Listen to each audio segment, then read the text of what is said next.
বিসমিল্লাহির রাহমানির রাহিম। সূরা আল মুজাদালাহ। আয়াত ৮। তুমি কি তাদেরকে লক্ষ্য করো না, যাদেরকে গোপন পরামর্শ করতে নিষেধ করা হয়েছিল?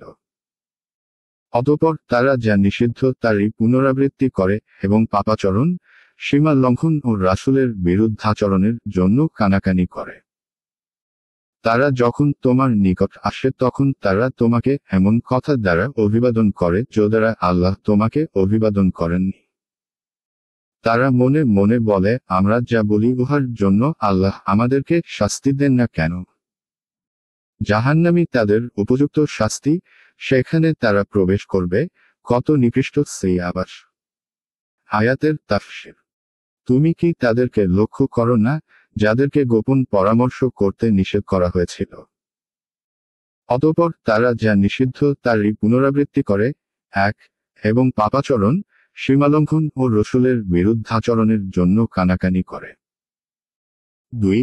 তারা যখন তোমাকে এমন শব্দ দ্বারা অভিবাদন জানায়, যার দ্বারা আল্লাহ তোমাকে অভিবাদন জানাননি। ৩. তারা মনে মনে বলে, আমরা যা বলি তার জন্য আল্লাহ আমাদেরকে শাস্তি দেয় না কেন?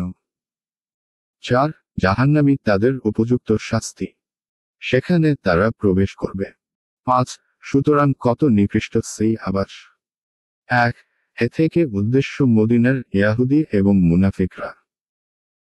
যখন মুসলিমরা তাদের পাশ দিয়ে পেরিয়ে যেতেন, তখন তারা আপসে মাথায় মাথা লাগিয়ে এমনভাবে চুপে চুপে কানাকানি করত যে, মুসলিমরা মনে করতেন তারা মনে হয় তাদের বিরুদ্ধে কোনো ষড়যন্ত্র করছে অথবা মুসলিমদের কোনো সৈন্য দলের উপর শত্রুপক্ষ আক্রমণ করে তাদের ক্ষতি সাধন করেছে, যার খবর এদের কাছে পৌঁছে গেছে।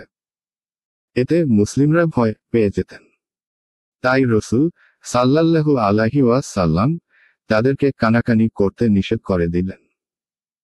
কিন্তু কিছুদিন পর তারা পুনরায় এই নিন্দনীয় কাজের পুনরাবৃত্তি করল। আয়াতে তাদের এই নিন্দনীয় কাজের কথাই বর্ণনা করা হচ্ছে। ২. অর্থাৎ তাদের কানাকানি কোনো সৎকর্ম বা আল্লাহভীরুতার ব্যাপারে হতো না, বরং তা হতো পাপ, সীমালঙ্ঘন ও রাসূল সাল্লাল্লাহু আলাইহি ওয়াসাল্লাম এর অবাধ্যতামূলক কাজে। যেমন কারো গীবত করা, মিথ্যা অপবাদ দেওয়া, অশ্লীল কথা বার্তা এবং একে অপরকে রাসূল সাল্লাল্লাহু আলাইহি ওয়াসাল্লাম এর অবাধ্যতা করার উপর উস্কানি দেওয়া ইত্যাদি। ৩. অর্থাৎ আল্লাহ তাআলা অভিবাদন জানানো বা সালাম দেওয়ার তরিকা এইভাবে শিখিয়েছেন যে, তোমরা বলবে, কিন্তু এই ইহুদীরা নবী করিম সাল্লাল্লাহু আলাইহি ওয়াসাল্লাম এর কাছে উক্ত সালামের পরিবর্তে বলতো, অথবা তোমার উপর মৃত্যু আসুক।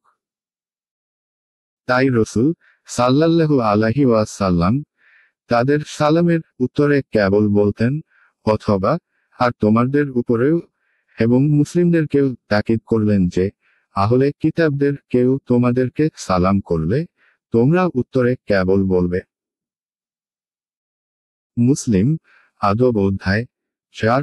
অর্থাৎ তারা আপসে অথবা মনে মনে বলতো যে, যদি মুহাম্মদ সত্য নবী হতো, তাহলে নিশ্চয় আল্লাহ আমাদের এই জঘন্য আচরণের কারণে আমাদেরকে অবশ্যই পাকড়াও করত। ৫. আল্লাহ বলেন, যদি আল্লাহ তার ইচ্ছা ও পূর্ণ কৌশলের ভিত্তিতে দুনিয়াতে তাদেরকে সত্তর পাকড়াও না করেন, এর জন্য কি তারা জাহান্নামের আযাব থেকেও বেঁচে যাবে? না, কখনো না। জাহান্নাম তাদের অপেক্ষায় আছে, যাতে তারা প্রবেশ করবে।